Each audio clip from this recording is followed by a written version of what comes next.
Hello everyone, in this video we will learn how to count cells with text in Excel. So let's start this in my Excel, and here you can see I have a one column. So in this column there are some text and some numbers. So here I'm going to count text. Okay. So simply select the cell and use the count if function. So I use here the count if function. Tap, select the range of column.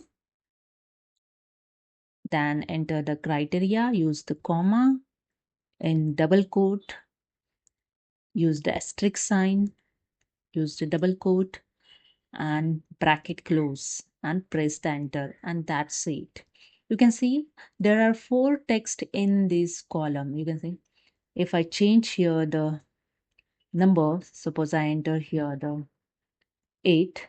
Okay, see the three text now available in this column. Okay, so hope you understood. If you like this video, please subscribe. Thank you so much.